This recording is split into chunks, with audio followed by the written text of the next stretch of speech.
First 11 chapters of the Bible cover thousands of years. The next 10 chapters, only about 25 years. It seems like the world has been waiting for one man, a descendant of Shem, of Noah, of Seth, of Adam, a man called Abram. Look at Genesis chapter 12, verse 1.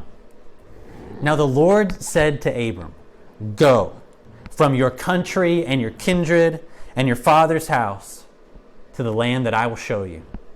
And I will make of you a great nation. And I will bless you and make your name great so that you will be a blessing. And I will bless those who bless you, and him who dishonors you I will curse. And in you all the families of the earth will be blessed." This text right there, Genesis 12, 1-3, that is God's response of grace to the curse at Babel. When all the peoples of the earth gathered together in rebellion against the Lord to make a name for themselves, not wanting to respond to God, God came down and cursed them, spread them out. That's where we get all of these people groups and languages all over the world. And then God, after judgment, in mercy, reaches down and calls one man, Abram, from the line of Shem, and says, "I'm going to bless you, and I'm going to bless all those peoples through you." Now think about what God just promised and called Abram to do. He tells him Abram is doing well, it would seem, among his family, comfortable, and God reaches down into his life and says, "I want you to follow me. I want you to leave everything behind, everything you know, everything you're familiar with, and go to a land that I will show you."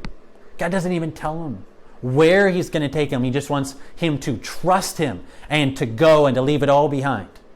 Why would he do it? Because of the promises of God. Did you see what God promised him? It says, "You go, and this is what I'll do. I'll make you, Abram, into a great nation." Now think about that. Abram has no children.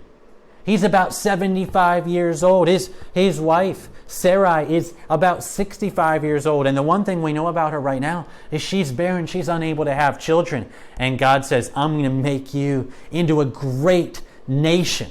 But not just that. I'm going to make your name great. Do you remember back at Babel? What did the people want? They wanted to make a name for themselves. They wanted to make a Shem for themselves. And God says no. And he disperses them, judges them. And then God takes one descendant of Shem, whose name means name, and says, "Look, I'm going to make your name great." God chooses who's going to have the great name. And he says, it's not just going to be that. I'm going to bless you. And not just that, Abram. I'm going to bless all the families on earth through you. In you, all the families of the earth will be blessed. How will Abram respond to the call to go, to trust the Lord's promise? Verse 4 of chapter 12. So Abram went. Wow, he must have believed, right? What God promised. If he didn't, he never would have gone. He believed and he obeyed. As the Lord had told him, Abram takes along his nephew Lot with him. He's 75 years old. He takes Sarai, his wife, and Lot, and everything that they have, and they set out to go to a land. Seems pretty clear in the next couple of verses that they have an idea of the land that God wants to give them. You see down in verse 5, when they came to the land of Canaan, Abram passed through the land. In verse 6, at that time, in verse 6, the Canaanites were in that land. And then the Lord appeared to Abram and said, very clearly, "To your offspring I will give this land." Now think about that. God calls Abram to go to a land that'll show him. Abraham starts going through the land of Canaan, and God says, "Look, this land is going to be yours." Actually, he doesn't say yours. It's going to belong to your offspring. Now, what's the problem? What's the tension in the story right now? To your offspring. I'm going to give this land. At least two things, right? The author just told us at that time who was in the land. Lots of people, right? The Canaanites were in the land. Do you think they're just going to lay down and say, oh, please, take all our land from us? No way. That's a tension point. But the biggest tension point is, to your offspring, I'll give this land. And Abram is 75 and doesn't have a single offspring. And he's married to a woman who can't have any offspring. And yet God says, to you, to your offspring, I'm going to give this land. How would Abram respond to the amazing promises of God? Things that seem unbelievable. How will he respond? Look down at the text. Look at verse 7 again. In the middle. So Abram built there an altar to the Lord who had appeared to him.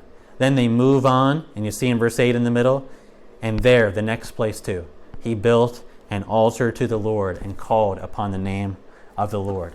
When Abram hears the gracious, amazing promises of God, things that seem unbelievable at the human level, what does he do in response? He worships the Lord. You see, the whole world has been waiting for a man like this. A man who will trust God's promise, go wherever God wants him to go, and who is a true and genuine worshiper of the Lord. Now, I don't know about you, but I like the NFL. I like football. I love the Pittsburgh Steelers. Not sure what your favorite team is, but I'm hoping this year Steelers rebound. They've been struggling lately, especially last season, lost their quarterback early on. But I'm optimistic. This year, they've made some good signings already in the offseason, and I'm hoping for a Super Bowl run, but I always do every year. So you keep an eye out for the Steelers this year in 2020, 2021. I'm optimistic. Now, I want to go back to the text. Look at verse 9. Abram journeys on, still going toward the Negev. So he's just on the move, right? Then verse 10. Now there was a famine in the land.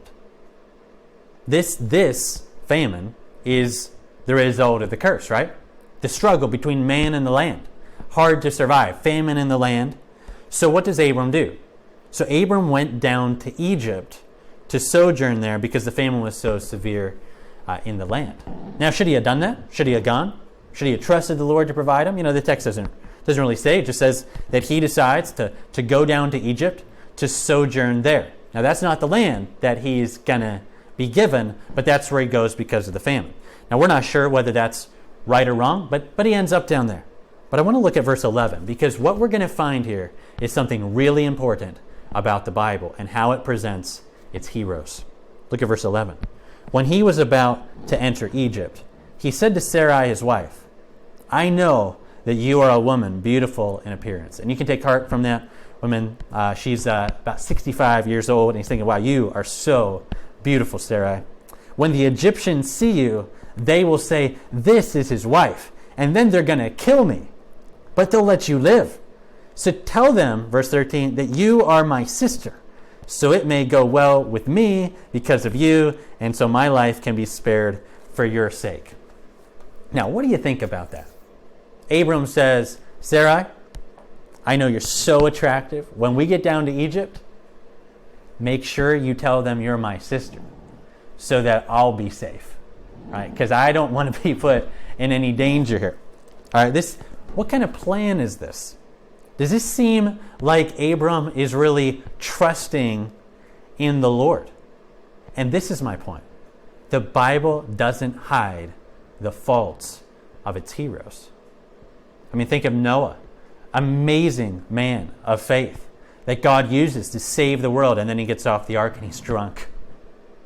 Abram leaves everything behind to follow out in faith in the Lord's promise, and the very next thing is here he's using his wife Sarai to protect himself, saying, look, I don't want to get hurt here, so you say this so that they'll treat me well because of you.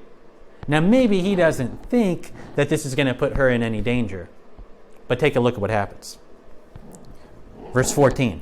So when Abram entered Egypt, the Egyptians saw that the woman was very beautiful. So it's just like he thought. he knew his wife. And when the princes of Pharaoh saw her, they praised her to Pharaoh. And the woman was taken into Pharaoh's house, and for her sake he dealt well with Abram. Hey, it all seems to be working, right? He had sheep, oxen, male donkeys, servants, donkeys, camels, all this stuff, right? Okay, so it seems like everything's working out. But did you notice what they did with Sarah? They didn't just treat Abram well. They took Sarai. And what's going to happen? Pharaoh might want to take her to be his wife because he thinks that Abram is just the brother. Abram's lack of faith has put her in a very dangerous position here. I mean, how is she going to get out of this? How's he going to get out of this? Remember, they're down in Egypt. And I want you to look really carefully at what God does to rescue his kind of faithless people right here, especially Abram, who's not been showing great faith here. Now it's got him in a big mess. Can God deliver his faltering people even from the land of Egypt? Look at verse 17. But the Lord afflicted Pharaoh and his house with great plagues because of Sarai, Abram's wife. I mean, God starts sending plagues on Pharaoh and the Egyptians because of Sarah. Verse 18, so Pharaoh called Abram and said, what is this that you've done to me? Why didn't you tell me she was your wife? Why did you say she is my sister so that I took her for my wife? Now then, here's your wife. Take her and go. And Pharaoh gave men orders concerning him, and they sent him away with his wife and all that he had. Pharaoh's like, what was the deal with that? Why didn't you just tell me the truth? Why did you lie? And really, I'm just pointing out, this is Abram's lack of faith that the scriptures are not hiding from us. But also, I wanted you to see how God can deliver even his faltering people, even from the land of Egypt, if he wants, by sending plagues on Pharaoh and the Egyptians. And now God gets Abram and Sarai out of Egypt. So they went down by their own choice, but God rescues his people out of Egypt so that they can journey on in faith in the Lord.